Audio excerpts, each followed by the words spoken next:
లోకానికి రాక మునిపే 800 ఏళ్ల క్రితమే క్రీస్తు పూర్వం ప్రవచించారు.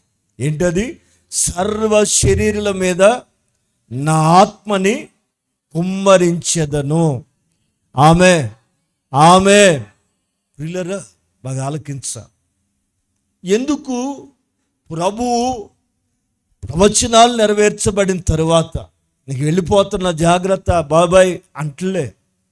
ఆయన ఈ అధ్యాయంలో ఆరోహణమై వెళ్ళిపోయేదానికి కొన్ని క్షణాల ముందు చివరిగా చెప్పిన మాటలు ఇవి. సిలువలో పలికిన చివరి మాటలు ఎలా గుర్తుపెట్టుకుంటున్నావో, ఆరోహణమై వెళ్ళిపోవటానికి ముందు ప్రభు చెప్పిన చివరి మాట ఏమని? పైనుండి చదవండి రా. మీరు పైనుండి శక్తి పొందు వరకు, మీరు పైనుండి శక్తిని పొందు వరకు పట్టణంలో నిలిచిండు. ఎవరితో చెప్తున్నాడు ఈ మాట? ఎంతమంది ఉన్నారు మేడగదిలో? చెప్పింది ఎంతమందికి? 11 మందికి. మరి వాళ్ళు ఎందుకు వచ్చారు? వాళ్ళు కూడా ఉన్నారు. యేసు తల్లి అయిన మరియ కూడా వారితో ఉంది. వింటున్నారా? యేసు ప్రభు తల్లి కూడా కన్యకైన మరియ అక్కడ ఉందండి. విన్నారా? తల్లి అయిన మరియ అక్కడ ఉందండి. చెప్పింది 11 మందితో పాటు కొంతమంది ఉన్నారు. చివరిగా చెప్పినప్పుడు వాళ్ళందరూ విన్నారు. పిల్లరా, యేసు ప్రభు ఆరోహణమై పునరుద్ధానుడైన తరువాత ఆరోహణమై వెళ్ళిపోయే ముందు తన శిష్యులతో చెప్పిన ఆఖరి మాట ఇది. ఆఖరి మాట, సిలువలో పలికిన ఆఖరి మాటలు ఎలా గుర్తుపెట్టుకుంటున్నారో, ఆరోహణమై వెళ్ళిపోతున్నప్పుడు చెప్పిన ఆఖరి మాట ఏంటది? మీరు మీరు లేఖనాలు గ్రహించిన వారులారా. లేఖనాలు ఎవరు గ్రహిస్తారు తెలుసండి? హృదయము తెరవబడిన వాళ్ళు. లూదియా హృదయం ప్రభు తెరిచెను, ఆమె పౌలు మాటల మీద లక్ష్యముంచెను. ప్రైజ్ ది లార్డ్, హల్లెలూయా. హృదయం తెరవబడితేనే వాక్యం అర్థం అవుతుంది. తెరవబడాలి. ఆమె రైట్. హృదయము తెరవబడిన తరువాత లేఖనాలు వాళ్ళకి అర్థమయ్యాయి. తరువాత వాక్యము అర్థమైన వాళ్ళకి ప్రభు చెప్తున్నారు, వాక్యం అర్థమైనంత మాత్రం కాదు, నా బోధ తెలిసిన వారంత మాత్రమే కాదు, ఇక మీదట నేను మిమ్మల్ని అనాథులకు విడిచి వెళ్ళట్లే, నా తండ్రి వాగ్దానం. ఆమె ప్రభు చెప్తున్నారు, ఈ పై నుండి వచ్చే శక్తి ఏంటారండి? పై నుండి వచ్చే శక్తి అట తండ్రి వాగ్దానం. ఇది ఎవరు వాగ్దానం? ఎప్పటి వాగ్దానం? క్రీస్తు పూర్వం 800 సంవత్సరాల క్రితం. ఏమని? సర్వ చెప్పాలి నల్లోళ్ళ మీద, తెల్లోళ్ళ మీద, పొట్టోళ్ళ మీద, పొడుగోళ్ళ మీద, వృద్ధుల మీద, యవనస్తుల మీద, శరీరము కలిగిన ప్రతి మనిషి మీద ఆయన అన్నారు, నా ఆత్మ కుమ్మరిస్తా. ఇప్పుడు వాన కుమ్మరించబడుతుంది. వాన ఎట్టుంటుందో, తొలకరి వానని కొంతమంది ఎంజాయ్ చేస్తారు. ఎట్లా? ఎవరు చెప్పిన అనుకోండి, వెళ్ళి గంతులు వేసుకుంటూ ఏమాట వాన వాన ఏమప్ప ఆడతా మొత్తం తడుస్తారు. ఎవరన్నా తడపాలని గొడుగు పెట్టుకుని నన్ను తడుపు అంటే తడుస్తావా? ఎప్పుడు తడుస్తావు? ఆటంకాలు అడ్డుగా ఉన్నాయి తీసేస్తే కుమ్మరింపు అనుభవిస్తావు. ఆటంకాలన్నీ పెట్టుకుని, అడ్డులన్నీ నిలబెట్టుకుని నన్ను తడుపు అంటే ఎవడు తడుపుతాడండి? ఆయన కుమ్మరిస్తాడు. నువ్వే తడవాలి, నువ్వే రావాలి, నీకు నీవుగా రావాలి. కొన్ని మంచి మాటలు చెప్తాను, మనసు పెట్టి ఆలకించ. ఆయన ఆరోహణమై వెళ్ళిపోక మునుపు చెప్పిన చివరి ప్రాముఖ్యమైన సంగతి అది. ఈ పూట కొంచెం లోతుగా వెళ్దాం. ఆమె చేతులెత్తి ప్రభుకు మహిమ చెల్లిద్దాం. హల్లెలూయా, హల్లెలూయా, హల్లెలూయా. ఏంటది? పైనుండి, మీరు పైనుండి శక్తి పొందు వరకు, పట్టణములో నుండి ఆమె నిలిచి ఉండండి. పైనుండి శక్తిని పొందు వరకు. లేఖనాలు గ్రహించిన వారు, వెల్ ట్రైన్ అప్ అయిన వాళ్ళు, అధికారం ఇవ్వబడిన వాళ్ళు, నాకు ఒకసారి మాటలు చదువుతుంటే నవ్వు వస్తుంది. ఇదే మనుషులు కొన్ని రోజుల ముందు ఏమన్నారు తెలుసా? ప్రభువా అగ్ని దించమంటావా ప్రార్థన చేసి. ఎవరు? ఈ మహానుభావులే, గళ్ళు పెట్టుకున్న మహానుభావులే, భూతం అని కంగారు పడిన మహానుభావులే. అగ్నిని దించమంటావా? ఎవరితో ఏం మాట్లాడుతున్నారు తెలియకుండానే మాట్లాడేసిన వాళ్ళు. బిడ్లారా, ఈ తొందరపాటు మాటలు, ఈ కంగారు, ఈ తొందరపాటు ఏంటన్నారా? స్టెబిలిటీ ఏంటన్నారండి? ఎదిగిన ఆ మెచ్యూరిటీ ఎప్పుడు వస్తుందంటే పైనుండి శక్తి కావాలి. లేఖనాలు అర్థమయ్యాయా? మారు మనసు వచ్చిందా? రక్షణ పొందావా? లేఖనాలు బాగా స్టడీ చేస్తున్నావా? భక్తులు ఎదిగావా? అయినా సరే నీకు కావాల్సిందేంటో తెలుసా? ప్రభు ముందే చెప్పారు. యోహాను సువార్త 22వ అధ్యాయం చివరి మాటల్లో 21వ అధ్యాయం 18వ వాక్యంలో యేసు ప్రభు పేతురు గారిని అడుగుతున్నాడు, నువ్వు నన్ను ప్రేమిస్తున్నావా అని ముమ్మారు అడిగి మూడోసారి ప్రభు చెప్తున్న ఆ మాటలు గమనించండి త్వరగా. యేసు, నా గొర్రెలను మేపుము. నీవు యవ్వనుడవై ఉన్నప్పుడు నీ అంతటా నీవే నడుము కట్టుకొని నీకు ఇష్టమైన చోటికి వెళ్ళుచుంటివి. యవనస్తుడుగా ఉన్నప్పుడు నీ అంతట నీవే నీ ఇష్టమైన చోటికి తిరుగుతావు. అంటే కంట్రోల్ లేకుండా నీ మనసు తోచినట్లుగా తిరుగుతావు. అయితే నీవు ముసలివాడవైనప్పుడు నీ చేతులు నీవు చాచుదువు, వేరొకడు నీ నడుము కట్టి నీకు ఇష్టం కాని చోటికి నిన్ను మోసుకొని. అంటే దాని అర్థం ఏంటి? లోక బలం, యవన బలంతో ఊరేగుతున్నప్పుడు నీ ఇష్టం వచ్చినట్టు చెలరేగిపోతాం. కొంచెం చల్లబడ్డాక, అంటే మారు మనసు పొంది బాప్తిస్మం పొంది కాస్త చల్లబడ్డాక వేరొకడు వచ్చి, ఆమె నా మాటలు జాగ్రత్తగా ఫైండ్ అవుట్ చేయాలి. నీ అంతట నువ్వు ఉన్నప్పుడు ఇష్టం వచ్చినట్టు చెలరైపోతావు. అభ్యంతరాలు ఉండవు, అడ్డు చెప్పేవాడు ఉండడు, నీకు సమాధానం చెప్పగలిగిన వాళ్ళు ఉండరు. ఎప్పుడైతే కాస్త వయసు వస్తుందో, ఆధ్యాత్మికమైన ఎదుగుదల వస్తుందో, వేరొకడు వచ్చి నీ నడుము కడతాడు. ఆమె ఎటు పడితే అటు తిరగనివాడు కడతాడు, ఎక్కడ పడితే అక్కడికి వెళ్ళనివాడు కడతాడు. ఆమె హల్లెలూయా.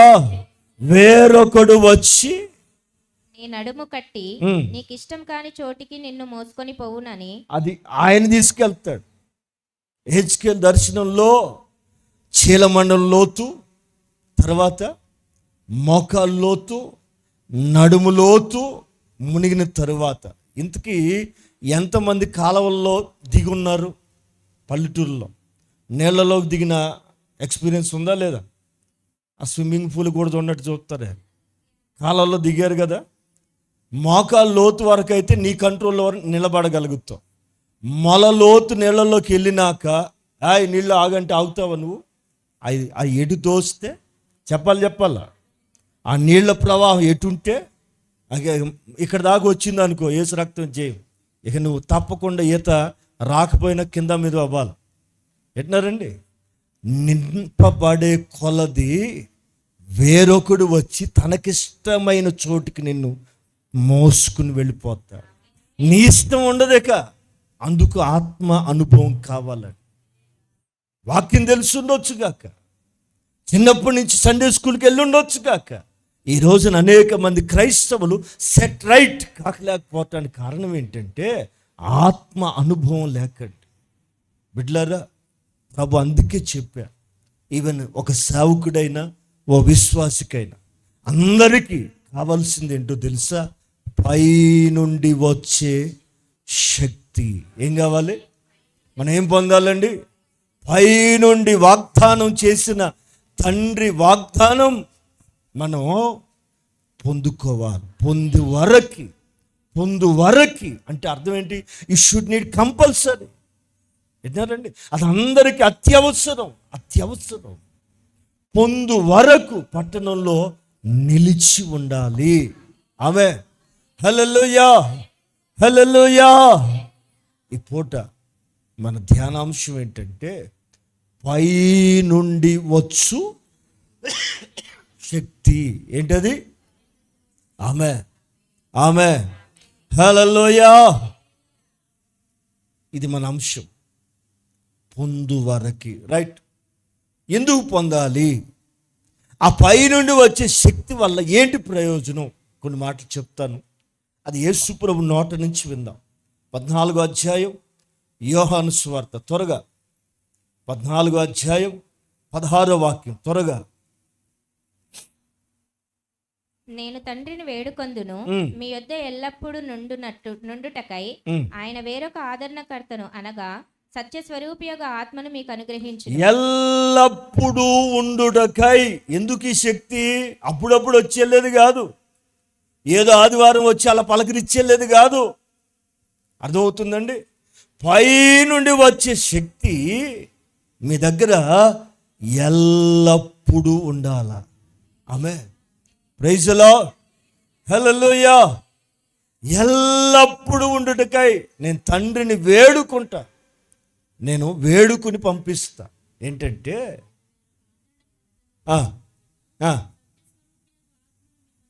సత్యానికి స్వరూపి అయిన వాడు. విన్నారా? సత్యం ఎవరు? యేసు. ఆయనకి మరొక స్వరూపమే పరిశుద్ధాత్ముడు. విన్నారండి? త్రిపుల్ ఫోర్స్ అనమాట. Triple force. విన్నారా? ఒక యాపిల్ పండు 3 ముక్కలు కోసారు. విడదీస్తే యాపిల్ కాకుండా పోద్దా? అందులో ఒక భాగం. 3 కలిపితే ఏమైనాయి చెప్పరారా? విడదీస్తే ఏమైనా ముక్కలైనవి, కలిపితే ఏమైంది? పండైంది. త్రిత్వం కూడా అంతే. దీనికో పెద్ద థియాలజీ కావాలి ఒక్కొక్కడికి. ఎట్టినారండి? మన సౌకర్యార్థం మనం నవలటానికి పండు తినేస్తామా? పండు అమాంతం మింగగలరా? గుండెకి చేస్తారా బాబు? మన సౌకర్యార్థం 3 భాగాలు అయ్యారు. మనకి అందుబాటులో ఉండటానికి, మనకి అర్థం కావటానికి 3గా విడిపోయారు. ఎట్టినారండి? వాళ్ళు 3 కలిస్తే ఒకే దేవుడు, త్రియేక దేవుడు. ఇది నిజం, ఎవడు కాదనలేని నిజం. బిడ్డలారా, ఆలోచించారు. ప్రభువే స్వయంగా చెప్తున్నారు. ఎందుకు ఈ పైనుంచి శక్తి అంటే ఎల్లప్పుడూ మీ యొద్ద ఉండుటకు. ఎందుకు అంటే యేసు ప్రభుని మనం చూడలేదు. జక్కలాగా చెట్టు కింద చెట్టు పైన చూడలేదు. యేసు ప్రభు పెట్టిన రొట్టెలు తిన్నారా? తినలే. యేసు ప్రభు పెట్టిన చేపలు తిన్నారా? తినలే. మరి ఇప్పుడు మాకు కూడా అలాంటిది ఏదైనా కావాలనుకుంటే మన మధ్యలో ఉన్న మరొక వ్యక్తిత్వం ఎవరంటే ఆత్మ దేవుడు. అర్థమవుతుందండి? తండ్రి కాలం అయిపోయింది, కుమారుని కాలం అయిపోయింది. తరువాత ఇప్పుడు నడుస్తున్న కాలం పరిశుద్ధాత్ముని కాలం. ఇది ఎప్పటిదాకా అంటే రాకడ వరకు. ఎన్నరా? పెండ్లి కుమార్తె సిద్ధపరిచిన తర్వాత పేరంటాలు ఏమైపోద్దమ్మా? స్టేజ్ మీద ఏమవ్వాలి? పెళ్ళి అవుతానే పేరంటాలు కనపడదా? అప్పుడు దాకా ఉస్సు అన్న ఆ మనిషి ఇంకెవరు ఆమెను పట్టించుకోరు కూడా. ఆమె సైడ్ అయిపోవాల్సింది. ఇక ఇప్పుడు హైలైట్ ఎవరంటే పెండ్లి కుమారుడు, పెండ్లి కుమార్తె. మరి ఈ పేరంటాలు ఇంతసేపు అలంకరించుకుని ఆమె పక్కన కూర్చుని కొంతమంది పేరంటాలు మరీ ఎక్స్ట్రాలు చేస్తారండి. పెళ్లి కూతురికి చోటు ఎవరండి? ఫోటోలు అంతా ఏమే కనపడాలి, అది సర్దా ఇది సర్దా ఏమని తెస్తారని. ఎట్నారా? ఇట్లాంటివన్నీ మనం చూడమేంటి? ఎట్నారండి? ఈ పేరంటాల పని అంత దాకే అంటే తాళి కట్టిన దాకే, అయ్యగారు దండేసిన దాకే. ఇక ఆ తర్వాత అందరు చెలో వాళ్ళు మాత్రం ముందుకెళ్తారు. ఇదే జరగబోతుంది, ఇదే పరలోకంలో జరగబోతుంది. బిడ్డలారా, ఆలోచించా. ఎందుకు పైనుండి శక్తి అంటే ఎల్లప్పుడూ మన యొద్ద ఉండటానికి. ఆమె అదే అధ్యాయం 26వ వాక్యం, త్వరగా. ఆదరణకర్త అనగా తండ్రి నా నామమున పంపబో పరిశుద్ధాత్మ సమస్తమును మీకు బోధించి. ఏం చేస్తాడు ఆయన వచ్చి? Everything he will teach you. ప్రతిదాన్ని. విన్నారా? ప్రతిదాన్ని మీకు బోధిస్తాడు, ప్రతిదీ నేర్పిస్తాడండి. అర్థమవుతుందా? మీరు పరిశుద్ధాత్మతో సహవాసం చేయటం నేర్చుకోగలిగితే విల్ టీచ్ ఎవ్రీథింగ్. ప్రార్థన కానీ, అనుభవాలే కానీ, వాక్యమే కానీ, దైవత్వాన్ని కానీ, మర్మములు బయలుపరిచే విషయాలు విన్నారా? మనుషుడెవడు గ్రహించలేని మర్మాలు బయలుపరచాలన్నా అదిగో ఆయన దగ్గరికి రావాలి. మరి విన్నారండి? ఆయన మీకు సమస్తాన్ని బోధిస్తాడు. ఏం చేస్తాడు ఆయన? పైనుండి వచ్చే శక్తి నువ్వు పొందితే ఏం జరుగుతుంది? ఎల్లప్పుడూ నీ ఎద్దు ఉంటాడు, ఉండి నీకు సమస్తాన్ని బోధిస్తాడు. 16వ అధ్యాయం, యోహాను సువార్త 16వ అధ్యాయం 8వ వాక్యం చూద్దాం. ఆయన వచ్చి పాపమును గూర్చియు నీతిని గూర్చియు తీర్పును గూర్చియు బోధించటం మాత్రం కాదు, నిన్ను ఒప్పింప చేస్తాడు. విన్నారండి? నీలో ఉన్న దుర్గుణాలలో నుంచి. మనిషికి ఉన్న పాడు బుద్ధి ఏంటంటే ఒప్పుకోడు, తప్పు చేసుకోడా. మీరు చిన్నపిల్లలు చూడండి, ఆడు మూతి నిండా చాక్లెట్ ఐస్ క్రీమ్ ఎలా తిన్నావంటే నేను తినలా.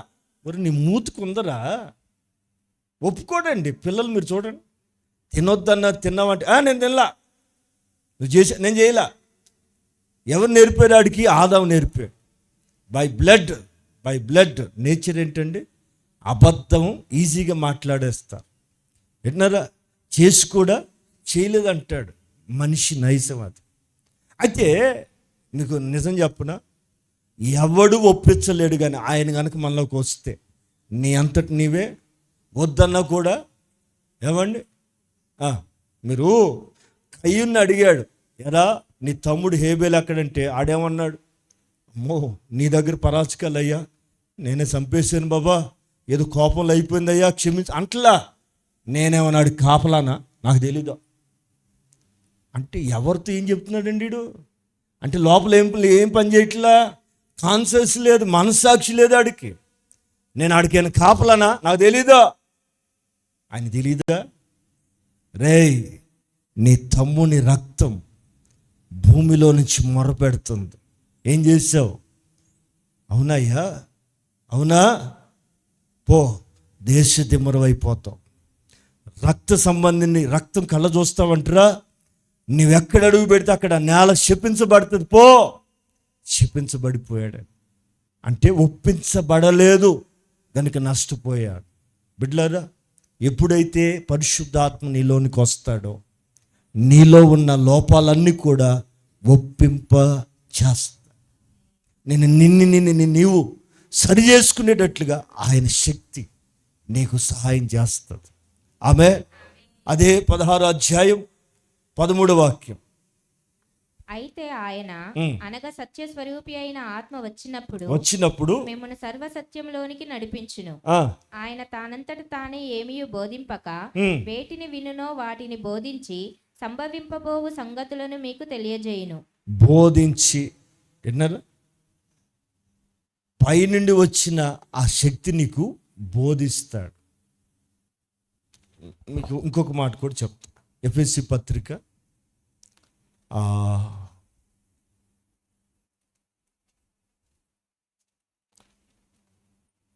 5 వచ్చు జ్ఞానం అది చదవాలి.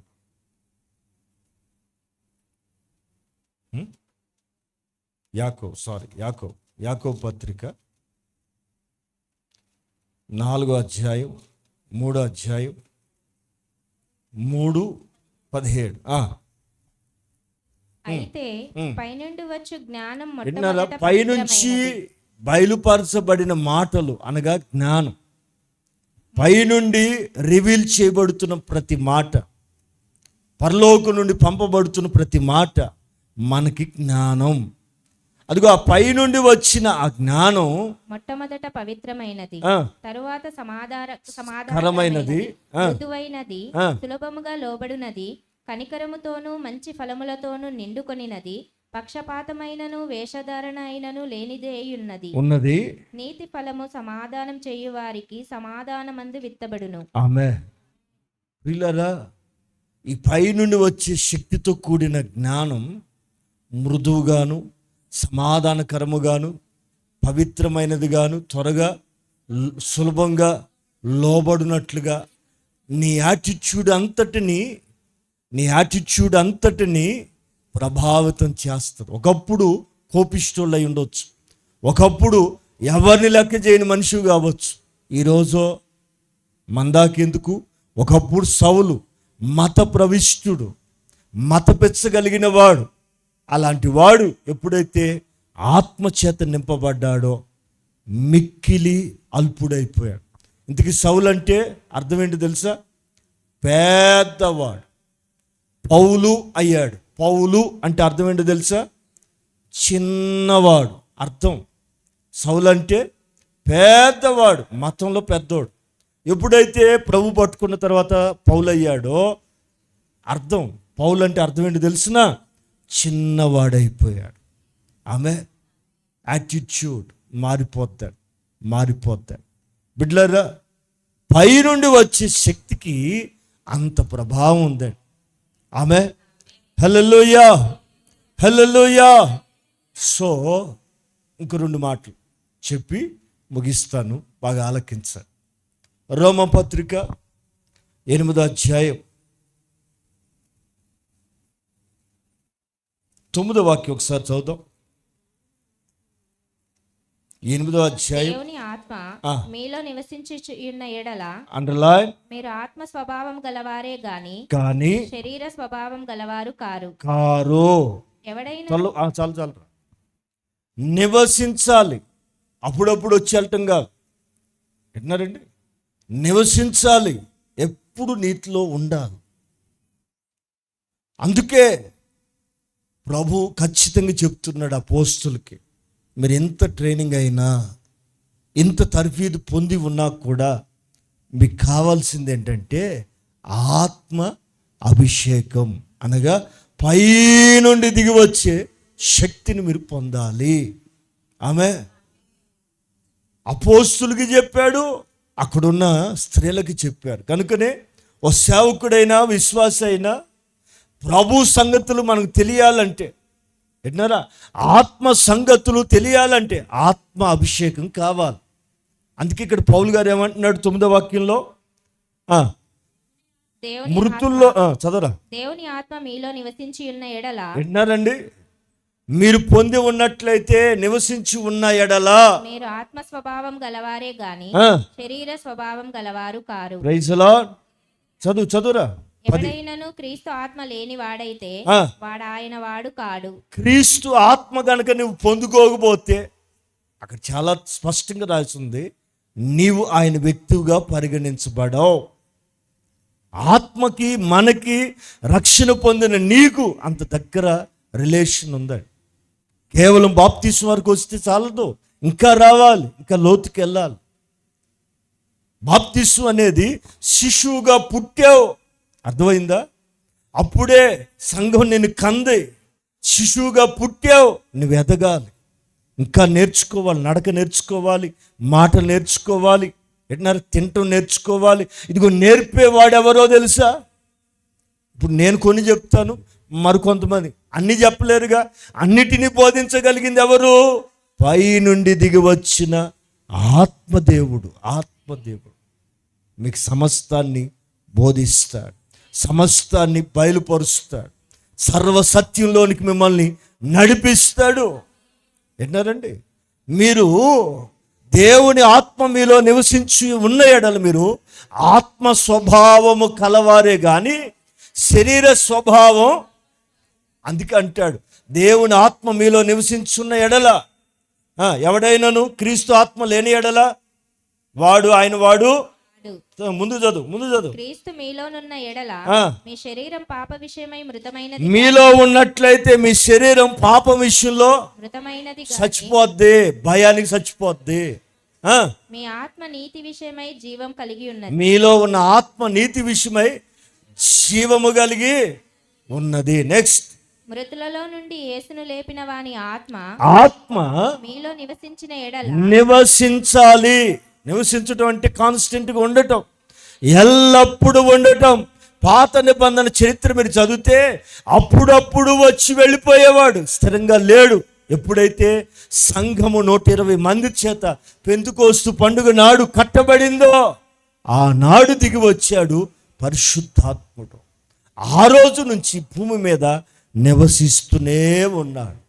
అందుకే పౌలు గారు మనకు రాశాడు, మృతుల్లో నుండి క్రీస్తును లేపిన వాని ఆత్మ మీలో నివసించిన ఎడల, వచ్చి వెళ్తే కాదు, నివసించిన ఎడల, మృతులలో నుండి క్రీస్తు యేసును లేపినవాడు సావునకు లోనైన మీ శరీరాన్ని కూడా మీలో నివసించుచున్న తన ఆత్మ ద్వారా జీవింపజేయును. పరిశుద్ధాత్మను ఎందుకు పొందాలి అంటే, నువ్వు మరలా లోకం విషయంలో, శరీర విషయంలో సావకుండా జీవింప చేయటానికి. ఆమె మీలో ఉన్న తన ఆత్మ ద్వారా జీవింప చేయును. ఆత్మ మనల్ని సావకుండా జీవింప చేస్తుంది. ఆమె హల్లెలూయా. అదే 8వ అధ్యాయం 13-14 వాక్యాలు చదువుదాం. మీరు శరీరానుసారంగా ప్రవర్తించిన ఎడల చావవలసిన వారే యుందురు గాని, ఆత్మచేత శరీర క్రియలను చంపిన ఎడల, ఆత్మ నీలో ఉన్న శరీర క్రియలన్నిటిని ఏం చేస్తుంది? చంపిన ఎడల. ఒకప్పుడు సినిమా పిచ్చి, దాన్ని కంట్రోల్ చేసుకుని అధిగమించాలంటే ఏం కావాలా? అమ్మా, నీ అంతటి నీ 1 నెల రోజులు మాంతావేం, 2వ నెలలో అమ్మా 3 నెలలకి ఎట్లాగైనా ఆడెవడో పేకాట పెచ్చోడట, మారు మనసు పొంది బాప్తీసు పొంది గుడికి వచ్చేసాడు. మొత్తానికి బాగానే మారాడు. ఆడి ఫ్రెండ్ మారట్లా. ఆడికి సువార్త చెప్దామని ఆడి చుట్టూ తిరుగుతా ఆడు పేకాట ఆడుతుంటే ఆడి దగ్గరికి వెళ్ళాడు. మనోడు ఇదే ఆవేశం ఎక్కువ, ఎక్కడికి వెళ్ళాలో తెలియక అక్కడికి వెళ్ళి సువార్త చెప్దామని వెళ్తే ఎట్నారండి, ఒరేయ్ దేవుడు అక్కడ కూర్చోకూడదురా, దుష్టుల ఆలోచన చొప్పున నడవద్దు అన్నాడు రా, పాపుల మార్గమున నిలవద్దు అన్నాడు రా, అపహాసకులు, వాక్యం చెప్తున్నాడండి. ఏమని? అపహాసులు కూర్చున్న చోటున ఆడనొద్దంటున్నా. మరి నువ్వెందుకు వెళ్ళా? మొత్తానికి వాడు ఎంత చెప్పినా రావట్లేదట. ఈ మొత్తానికి ఓపిక నశించి, ఒరేయ్ నువ్వు వస్తావా నన్ను రమ్మంట, నువ్వే రారా అంటాడు. సరే ఓపిక నశించి దగ్గరికి వెళ్ళాడట. ఒరే వద్దురా, వెళ్ళిపోదోరా, రారా రారా అంటుంటే ఆడు రాట్లా. అదేమంటారండి, సిట్ట. వీడు మొక్క ఇటు సరిగ్గా రాట్లా, మొక్క పెట్టడం సరే. ఇక వీడికి ఓపిక నచ్చింది, ఒరేయ్ ఏం మొక్కరా అదే, పిచ్చోడా అని ఈయన తీసి పెట్ట మొదలెట్టాడట. అర్థమైందండి అనుభవం. ఎట్నారు జూనియర్ ఈడు, ఈయన సీనియర్. ఎక్కడ మారు మనసు పొందాడు కానీ పాత ఎక్కడికి పోతాయి, పిచ్చోడా ఈ మొక్క పెట్టా వేధవా అని చెప్పి, నువ్వు తప్పక నేను అన్నేస్తా అని ఈడు కూర్చున్నాడట. ఎట్నారండి? ఆత్మ చేత. దేని చేత చంపాలి మనం? శరీరం చేత శరీర క్రియలు చంపాలంటే ఇట్టే ఉంటుంది. అందుకే పౌలు గారు సంఘానికి చెప్తున్నాడు, ఆత్మ చేత ఏ క్రియలు చంపాలి అంటే, నువ్వు పొందే పైనుండి వచ్చిన శక్తి నిన్నేం చేస్తుందో తెలుసా? నీలో ఉన్న శరీర క్రియలను ఏం చేస్తుంది? చంపిపడేస్తుంది. శరీర క్రియల్ని ఆత్మ చేత చంపిన ఎడల మీరు జీవించెదరు. Praise the lord. హల్లెలూయా. 14 కూడా చదవరా. దేవుని ఆత్మచేత ఎందరు నడిపింపబడుదురో వారందరూ దేవుని కుమారులై ఉందురు. Praise the lord. హల్లెలూయా. ఎవరెవరెవరు? దేవుని ఆత్మ చేత ఎందరు అంటే నివసిస్తున్న ఆత్మ నిన్ను లీడ్ చేయాలి. నీలో ఉన్న ఆత్మ నిన్ను లీడింగ్, ఆత్మ నడిపింపుని అడగండి. మీరు ఏ నిర్ణయం తీసుకోవాలనుకున్నా, ఏ పని మొదలు పెట్టాలన్నా మీరు ఆత్మను పొందుంటే, ఆత్మదేవా. ఇప్పుడు దావీదు గారు ఎప్పుడు యుద్ధం చేయాలన్నా ఏం చేసేవాడండి? వెళ్ళమంటావా లేదా? ఎందుకు అడగాలి? అదే నడిపింపు. బిడ్డలారా ఆలోచించండి. నీకు ఏ కార్యం జరగాలన్నా ఫస్ట్ ఆఫ్ ఆల్ ఆత్మ నడిపింపు ఉంటే మీరు మొదలు పెట్టారు. ఆత్మ నడిపింపు లేదా డబ్బులు దండగండి. ఎందరు దేవుని ఆత్మ చేత నడిపించబడుదురు వారందరూ కూడా ఏమవుతారు? Praise the lord. హల్లెలూయా. రైట్. ఎఫెసీ పత్రిక 1వ అధ్యాయం 13-14 వాక్యాలు చదువుతాం. మీరును సత్యవాక్యమును అనగా మీ రక్షణ సువార్తను విని ఆ, క్రీస్తునందు విశ్వాసముంచి వాగ్దానం చేయబడిన ఆత్మచేత ముద్రింపబడితిరి. ఉమ్, దేవుని మహిమకు కీర్తి కలుగుటకై ఆయన సంపాదించుకొనిన ప్రజలకు విమోచనం కలుగు నిమిత్తము ఆయన సంపాదించుకొనిన ప్రజలకి విమోచనము కలుగు నిమిత్తం ఈ ఆత్మ మన స్వాస్థ్యమునకు సంచకరువుగా ఉన్నాడు. ఆమె గలతి పత్రిక 3వ అధ్యాయం 5వ వాక్యం.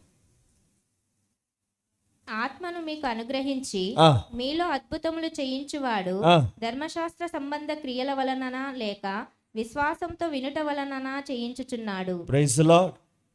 విన్నారండి? ఆత్మ మీకు అనుగ్రహించి మీరు ఏం చేస్తాడు? ఆత్మను పొందటమే ఒక అద్భుతం. అద్భుతాలు అద్భుతాలు అద్భుతాలు అని ఎగబడుతున్నారు. అసలు దేవుని ఆత్మ మనిషిలోకి రావటం ఏంటి? ఇది అద్భుతం కాదా? అన్నిటికి మించింది. మనుషుని ఆత్మతో దేవుని ఆత్మ కలిసి ఉండటం అద్భుతం. ఎట్లా? నీళ్లు ద్రాక్షరసం అవటం. కానా పెళ్లిలో తన మొట్టమొదటి మహిమ కనపరిచాడు. ఏంటది? అంతకుముందు మనుషులు చేసిన ద్రాక్షరసం తాగారు. ఇది ప్రభు చేసింది. ఏంటి? వడ్డిచ్చే వాళ్ళకి తెలుసు నీళ్ళని, కానీ తాగుతున్న వాళ్ళు మాత్రం చెప్తున్నారు నీళ్ళు కాదురయ్యి, మా బ్రతుకులు ఎప్పుడు ఎలాంటి ద్రాక్షరసం తాగలా. అబ్బా బ్రహ్మాండం. ఏంటి బ్రహ్మాండమా? మేము తెచ్చింది నీళ్ళు కదా. ఎవరు చెప్పాడు రా? తాగుతున్నాం, మేము చెప్తున్నాం వినో, మధురం. ఆమె ఆమె అంటే అర్థం ఏంటి తెలుసండి? ఆత్మ గనుక నీలో వస్తే నీళ్ళు ద్రాక్షరసంగా ఎలా మారిపోయాయో చూసిన వాళ్ళు గుర్తుపట్టి చెప్తున్నారు. తాగిన వాళ్ళు ఇవి నీళ్లు కావు, మధురం, అద్భుతం. అలాగా ఆత్మను మీకు అనుగ్రహించి మీలో ఏం చేస్తాడు? ఆయన అద్భుతాలు చేస్తాడు. ఆత్మను పొందిన వాళ్ళలో అనేకమైన అద్భుతమైన కార్యాలు జరుగుతాయి. ఆనాడు మోషే చేతిలో ఉంది కర్ర. ఏ కర్ర? అద్భుతాలు చేసిన కర్ర.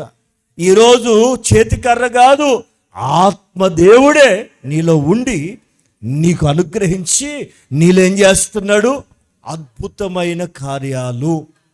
ఆమె ఎఫెసీ పత్రికలో పౌలు గారు చెప్తున్నారు, ఆ స్వాస్థ్యానికి ఆత్మట సంచకరువుగా, అడ్వాన్స్గా, అనగా పొందబోయే పరలోకపు ఆస్తికి అడ్వాన్స్గా ఆత్మ చేత ముద్ర. గలతీ పత్రిక చదువుదాం.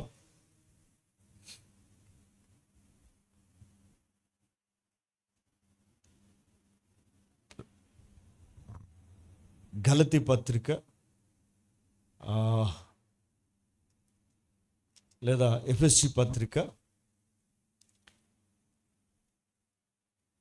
అదే 13వ వాక్యంలో చివరి మాట, క్రీస్తు నందు విశ్వాసం ఉంచి వాగ్దానం చేయబడిన ఆత్మ చేత ముద్రింపబడితిరి.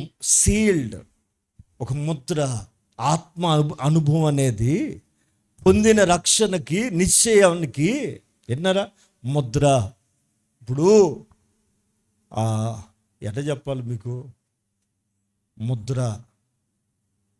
ఇప్పుడు బ్యాంకు ఇల్లు కొన్ని సీజ్ చేస్తారు. బ్యాంకులో లోన్ తెచ్చుకున్న వాళ్ళు ఇల్లు లోన్ కట్టకపోతే ఏం చేస్తారండి? ముద్ర వేస్తారు. ఆ ఇంటిని ఎవరు కొనకూడదు, అమ్మకూడదు, అద్దెకు కూడా ఇవ్వకూడదు.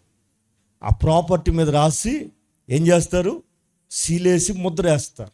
ఇక ఈ సీల్ ఎవరు తీయాలిక? వాళ్ళే వచ్చి ఓపెన్ చేయాలి. అప్పటి వరకు అది ఎవరి స్వాధీనంలో ఉంటుంది? ఎవరికి రుణపడి ఉన్నారో వారి అండర్లో ఉంటుంది. విన్నారా? ఎవరు అమ్మకూడదు. You are the seal. నీవే దేవునికి ఒక ఆస్తి. అందుకు ఆయన నిన్ను ముద్రించుకుంటున్నాడు. ఆ ముద్ర ఆయన వచ్చే చెప్పాలి. విన్నారండి? పొందబోయే స్వాస్థ్యానికి ఆయన మనకి సంచకరువుగా ఉన్నాడు. అంటే అడ్వాన్స్, భయాన. విన్నారండి? పొలం కొన్నా, ఇల్లు కొన్నా, ఏమండి, వస్తువు కొనేటప్పుడు మనం బేరం ఆడిన తర్వాత ఫస్ట్ ఏమిస్తాం? బేరం కుదిరినట్టు. సరే పెళ్ళి కుదిరిందంటాక ఏం చేస్తాం? అదే ఎంత ఇస్తావు, ఇంత ఇస్తాం. ఏంటి ఆధారం? ఇగో ఈ 10,000 టోకెన్ అంటే ఇంకో సంబంధానికి వెళ్ళొద్దని. విన్నారండి? అలాగా నీవు ఆయన సొత్తు అనటానికి నిన్ను భయానా అడ్వాన్స్ ఆత్మ కుమ్మరింపు. ఇంక ఇలా చెప్పుకుంటూ పోతే చాలా విషయాలు ఉన్నాయి, కానీ ఈ పూటకి ఆపుతున్నా. ఆత్మ చేత మీరు ముద్రించబడాలి. ఇది ఎక్కడి శక్తి అంటే మనుషుల్లోంచి వచ్చేది కాదండి. ఎవరికి వాళ్ళు గుర్తుపట్టండి, గుర్తించండి. పైనుండి వచ్చు శక్తి. శక్తి, ఈ శక్తి నిన్ను శక్తిమంతునిగా మారుస్తుంది. విన్నారండి? ఈ బలహీన ఘటాన్ని బలపరుస్తుంది. చిన్న మాట చెప్తాను. ఈవెన్ ప్రార్థన కూడా, విన్నారండి? ప్రార్థన కూడా ఏ శక్తితో చేయాలి మన ప్రార్థన కదా? పౌలు గారు ఏమంటాడు 15 అధ్యాయంలో, 15 మొదటి కొరింథీ పత్రిక 10వ అధ్యాయమా, రైట్ 11వ అధ్యాయం